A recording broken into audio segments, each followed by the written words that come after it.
Hola chicos, ¿cómo están? Vamos a hacer una cápsula grabada cortita en función de prepararnos un poco o recordar materia primero y segundo medio para la prueba de transición universitaria que ustedes van a rendir los primeros días de enero. Esta viene siendo como la cuarta o quinta cápsula que estamos trabajando en este plan especial para cuarto medio en este contexto de pandemia. Pero lo más importante, chiquillos, es que se conecten al horario de chat, porque es en el horario de chat donde yo voy a hacer con ustedes todo lo que tiene que ver con la ejercitación y la práctica. ¿Ya? Esta cápsula en el fondo es para recordarles un poquito cosas de la historia de Chile en el siglo XIX y hoy día nos vamos a centrar mayoritariamente en el mundo o en el periodo conservador, que va desde 1830 hasta 1861. Siempre, chicos, recordándoles que la semana pasada nosotros hablamos de la solución portaliana, ¿ya? Y cómo se organiza el Estado chileno bajo este ideal portaliano y cómo se consagra institucionalmente con la Constitución de 1833, ¿ya? Esa cápsula de la semana pasada está en el aula virtual y es fundamental que la vean previo a lo que nosotros vamos a hacer ahora, ¿ya? Así que si no la han visto, vean la cápsula que dura unos 20 minutos y posteriormente se dedican a ver esta, ¿ya? Los gobiernos conservadores van a durar desde 1830 hasta 1861, principalmente englobados en tres presidencias decenales. Acuérdense que la Constitución de 1833 determinaba que el presidente de la República duraba 5 años en el cargo, pero podía ser reelecto por un periodo inmediato. Los tres presidentes aseguraron su reelección, y no solo eso, también se aseguraron que sus ministros del Interior fueran sus sucesores. Por ejemplo, Bulnes fue ministro del Interior de Prieto y Montt fue ministro del Interior de Bulnes. Y esto se daba, chiquillos, principalmente porque dentro de las grandes prerrogativas ya, o atribuciones que le daba la Constitución de 1833 al presidente de la República, aparte de vetar leyes, de declarar estado de sitio, ya le daba, le entregaba la acción de organizar, ¿cierto? Y entregar los resultados de los procesos electorales, ya que se hacía a través de las municipalidades, que eran funcionarios de gobierno. Por ende, eso le da al presidente de la República el carácter de ser un gran interventor de las elecciones como una característica del vicio electoral.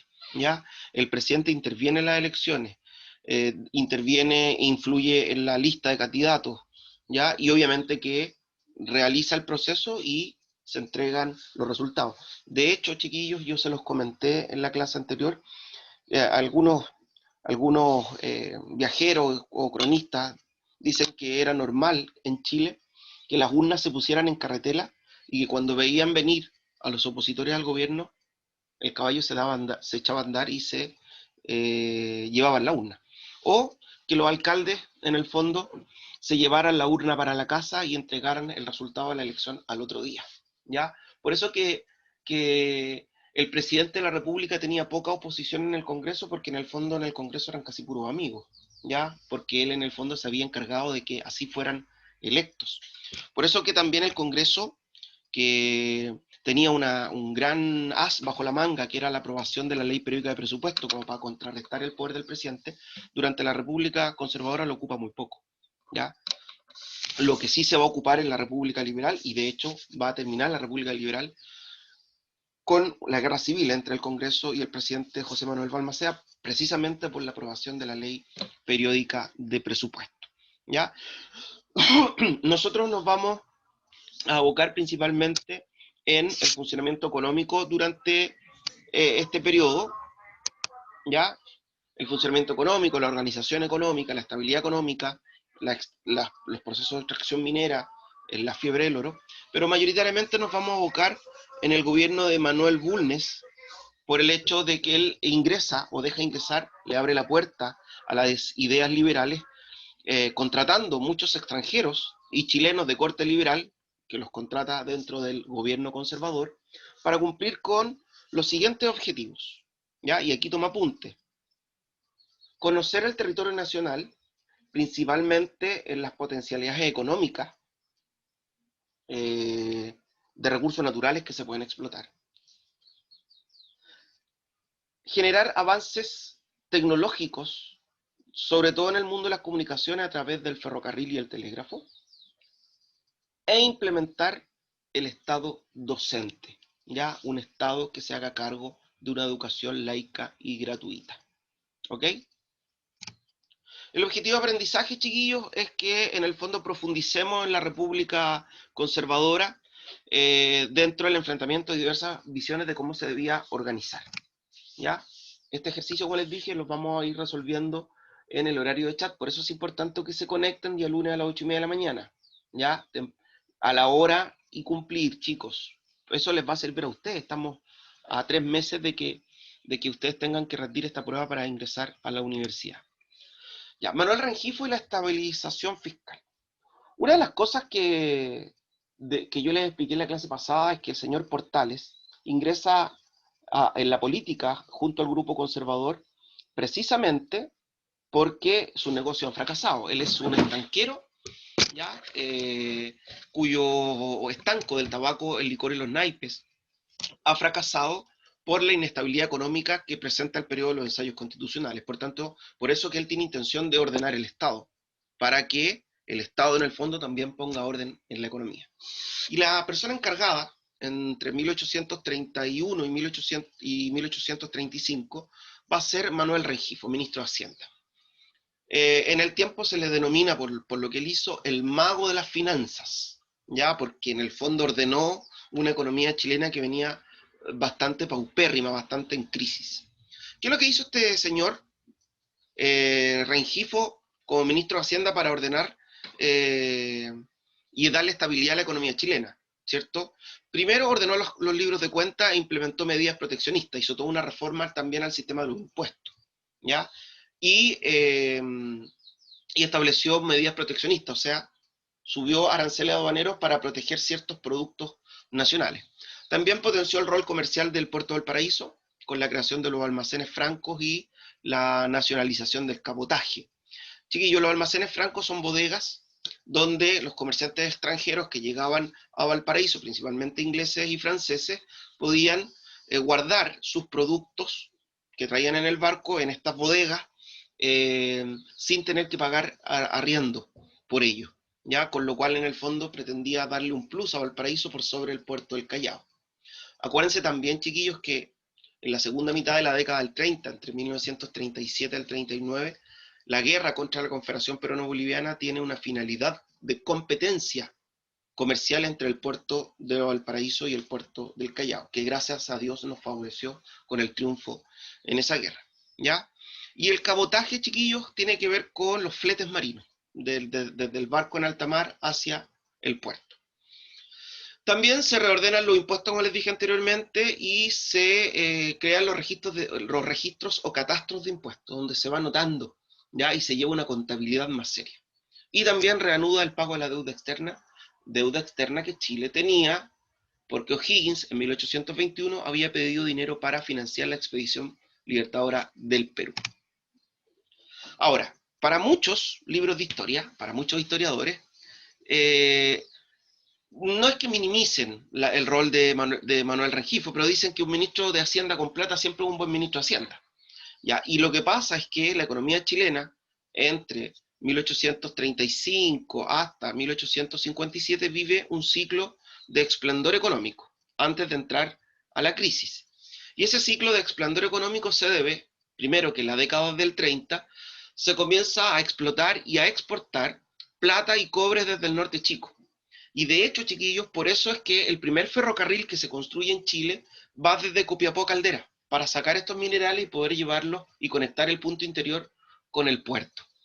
También se inicia la explotación mineral de carbón en Lota y Coronel a mediados del siglo XIX, y entre la década del 40 y 1857 está la famosa fiebre del oro, ya que es un ciclo exportador de trigo, de cereales, que Chile manda a Australia y California por la fiebre del oro. Uno de los puntos importantes de considerar en esto es que este ciclo, o sea, la economía chilena es una economía de crecimiento hacia afuera, es una herencia del periodo colonial. Nosotros exportamos recursos naturales, importamos manufacturas. O sea, mandamos hacia afuera recursos naturales, traemos desde afuera manufacturas. ¿Ok? Y en este ciclo exportador de trigo, no se cambió el sistema tradicional de producción, siguió siendo la hacienda a través de los peones y los inquilinos, pero con muy poca tecnologización y modernización productiva, ¿ya? Por tanto, una vez que se acaba la demanda externa del trigo, la economía agraria chilena va a estar siempre en declive. De hecho, va a ser considerada la hermana pobre de la economía nacional y nos vamos a hacer mayoritariamente dependientes de los productos mineros, la plata, el carbón, el salitre, el cobre, ¿ya? De hecho, un dato que les entrego siempre, a principios del siglo XX, la agricultura en cuanto a producción crecía un 2% menos de lo que crecía la población, teniendo grandes potencialidades nosotros para la producción agrícola. Por tanto, eh,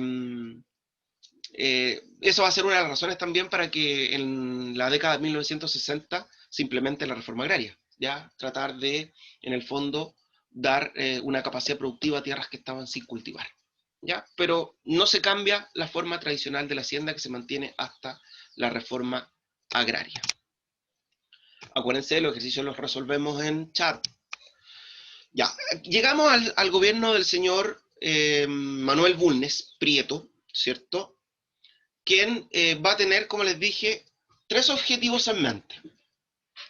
Saber qué recursos naturales hay en Chile y de qué manera los podemos explotar. Proceso de modernización, sobre todo en el área de las comunicaciones con el ferrocarril y el telégrafo. Y por otro lado, el establecimiento de un Estado docente. Son los tres objetivos. Y para cumplir con esos tres objetivos, ¿qué es lo que hace? Abre la puerta a los liberales. Acuérdense que son los liberales los que están más a caballo con la idea del progreso indefinido, con el progreso científico, con la tecnologización, entre otras cosas, ¿ya? Por tanto, él le abre la puerta a estos extranjeros y también a liberales chilenos para que comiencen a trabajar en estos proyectos.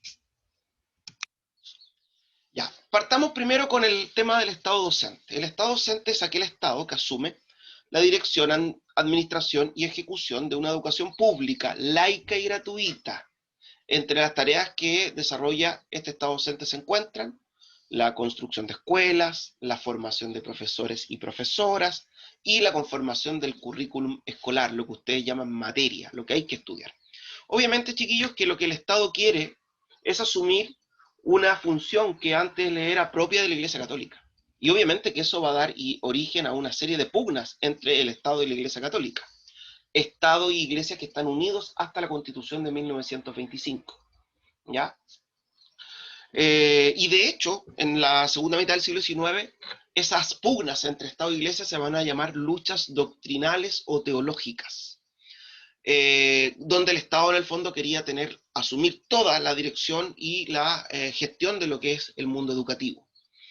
Por eso que es importante y es un triunfo para la Iglesia Católica, con el apoyo conservador, que se dictara la ley de libertad de enseñanza, porque eso permitió que sigan existiendo hasta hoy día colegios de iglesia.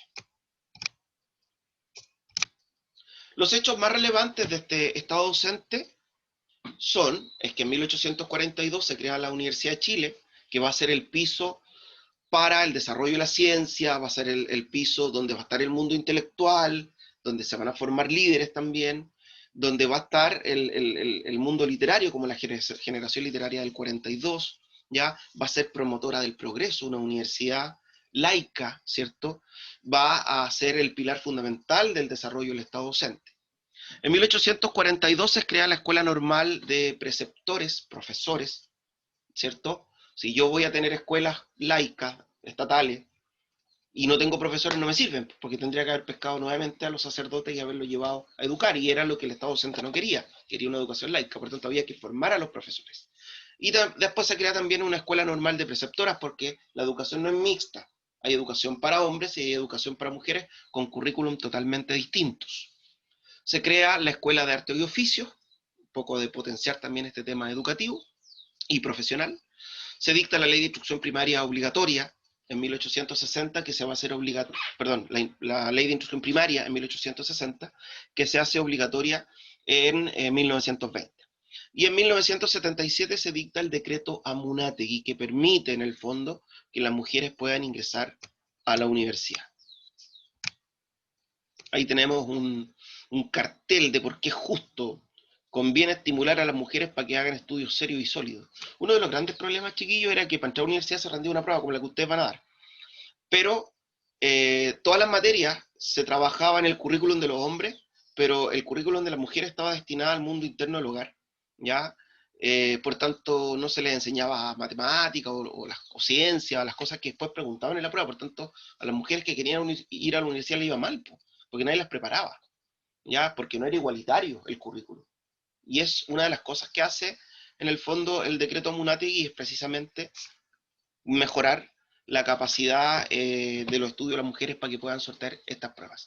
Las primeras mujeres en ir a la universidad, chiquillas y chiquillos, fueron la Eloísa Díaz y la Ernestina Pérez, que entraron a la Escuela de Medicina en la Universidad de Chile y se transformaron en las primeras mujeres médicos de nuestro país.